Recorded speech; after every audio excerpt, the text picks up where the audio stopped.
Hello? Hey, it's Ron White. Where are we finding you this morning, Ron? I'm at my house in Montecito, California. Oh, okay. Oh, bright and early. Yeah, which is right in my wheelhouse. Yeah, I bet. Right before I go to bed. What is a normal awaking time for Ron White? Well, I'm kind of in the night business, so, 1:30 in the afternoon.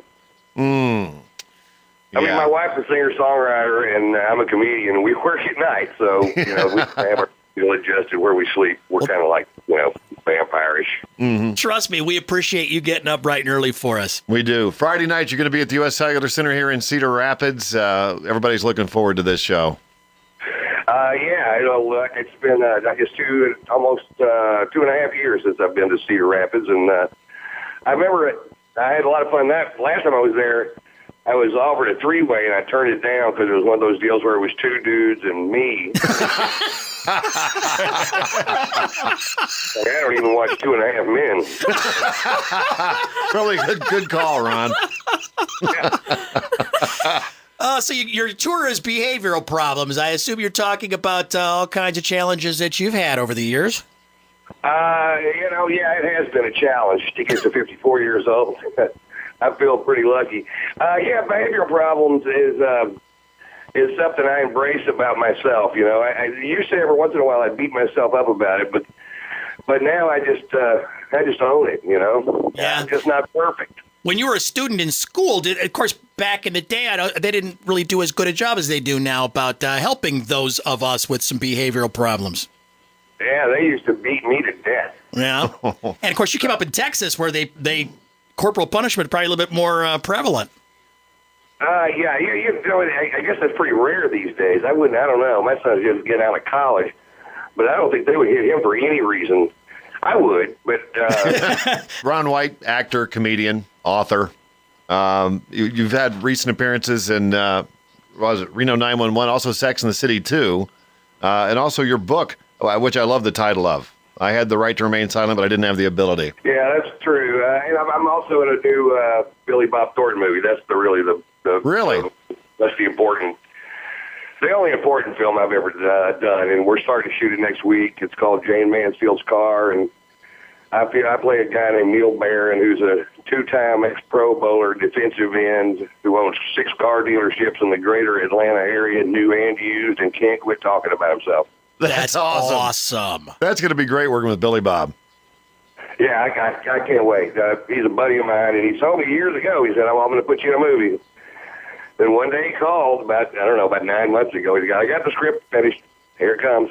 So he's going to write it, and he's already written it, but he's going to direct it. It's the first thing he's written and directed is a Sling Blade, so that's going to be cool. Oh, wow. You're used to obviously having immediate feedback when you're doing your shows. Do you find it different or difficult to do film and TV stuff where you don't get that feedback right away?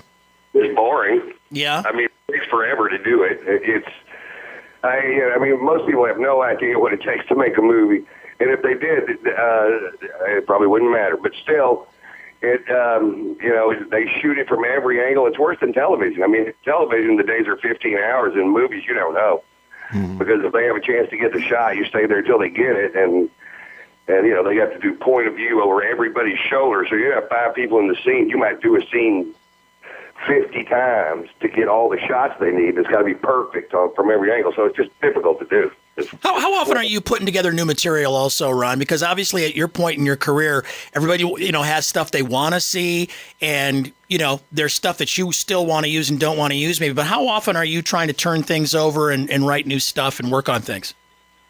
I would say there will be 4 minutes or 5 minutes in this show that you've seen before. Mm-hmm. I mean, that you could have possibly heard before that hasn't been published. Mm-hmm. Or no, there's an hour and 15 minutes that hasn't been published that there's no way you could have seen. So yeah. The show's new. It takes about 2 years to do it. I replace it one joke at a time. That's why I don't come back to a channel for 2 years. So right. I've got a new show. So it's I got to write something funny enough to put in it. And funny stuff still happens all the time. My wife just yesterday said, I finally figured it out. I have a little French bulldog named Pearl, and she said, I finally figured it out. That dog is jealous of me. that dog loves you so much, she can't stand it if I'm in the same room with you. And I said, oh, don't be ridiculous. And she walked into the kitchen, and Pearl jumped on my stomach and said, I can have all your babies at the same time. So what's life like in Montecito? I've not been. Montecito is a beautiful place. Me and Oprah live out here. Living the good life. Nice. Yeah, it's nice. It's a little about 100 miles north of Los Angeles. It makes no sense proximity-wise, but it's just a great place to go relax. How many shows do you do a year, Ron? I do, last year I did 136 cities. Oh, my God. And I don't know how many shows. I mean, some of them are multiple shows. Yeah. But a lot. You know, I tour hard. Do you know any other way? Is that just because, I mean, you got to be out there? I mean, you just obviously love it. Well, I think to keep your chops as a comic, you have to stay on stage. Yeah. You know, you can't phone it in 2 days a week, that's for sure. I mean, I got good at just doing 9 shows a week. I think making it look easy is really, really hard-ass work, and people probably have no clue. Yeah, it is. I mean, it's always been easy for me. Stand-up has been easy, but if you want to be a comedian, all you got to do is go be a comedian, but you have to go be a comedian or you won't be one. Mm-hmm. You just got to go, you just got to put the reps in. You still get stuff where you got to deal with crowds. I mean, where, you know, even at your level where you have to put somebody down, you know, that's getting out of hand, because that happens a lot with comedy. That seems to me that would be one of the things that would be difficult day in and day out. You know, it's not that bad with me because I don't seem very approachable. And I've got, you know, 2,500 people average in my crowds. So out of that, you know, you think you're bound to find one jerk that doesn't understand what's going on. But usually, you know, it's just fine. People come back, they already paid to see me, they're fans, they want to listen, and you know, it's not like a comedy club. When I played comedy clubs, they just came out to see the comedy club. You know, whoever was there, they were going to see it. It wasn't me. So yeah, this is a little bit different. But yeah, I still have to deal with it, and I'm brutal.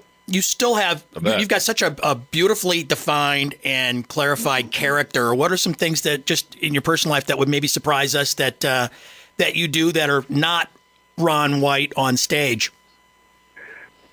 Boy, not very much. Yeah. No, I'm sitting here looking at a bar at my house with about 40 different kinds of scotch. Or as I can see from right where I'm standing, just a ridiculous amount of herb. And it's, you know what, not very much. I mean, you know, I play golf. I'm almost a stereotype of myself. Yeah. But, you know, it's almost like I'm living the way I always wanted to live. I just always thought it would be great if you could really smoke good cigars and really drink good scotch and play nice golf courses. I'm really just a stereotypical 54-year-old. Ron, your guys' Blue Collar Comedy Tour with Jeff, Bill, and Larry were huge successes. You've had a couple of them. Do you have any plans for making a third one of those? No, not. I mean, they might, but they tour without me. I'm just a little rowdy for them. They're all still good friends of mine. We just don't tour together. They do. Mm-hmm. Yeah, well, and you get to a certain level, too, again, where it's probably difficult to organize such a thing. Well, it's you know, Jeff doesn't tour hard like I do anymore, and they don't do a ton of those dates. And we all talked about it, and you know, I would have had to have written 25 minutes of really good TV clean stuff, and which is hard for me to do, and kind of back off of where I mean, I was always a pretty aggressive blue act, so whenever we did Blue Collar, I would just go through it and pick out, you know, the Blue Collar one. I was only in it for 10 minutes, and then I did an 8-minute story, Tater Salad, at the end and the encore, and so I didn't burn up hardly any material doing that. And but so when that got huge, I had a big full hour-and-a-half show that nobody had ever seen. Usually somebody's got to spend that big chunk of money to get famous, or that big chunk of money of material. Right. And I didn't have to, so that was just luck. And so now I've just, you know, I'm on, you know, I just like to do it this way. I don't want to do short sets. I want to do long sets, and so anyway, that's just the way it worked out. Well, Ron, everybody's looking forward to your tour stopping here on Friday night. You're going to be at the US Cellular Center here in Cedar Rapids. Friday evening. Get your tickets and see Ron White. It's going to be a great show this coming Friday night. Ron, thank you for your time this morning. Hey, thank you very much, guys, and I'm looking forward to coming down there.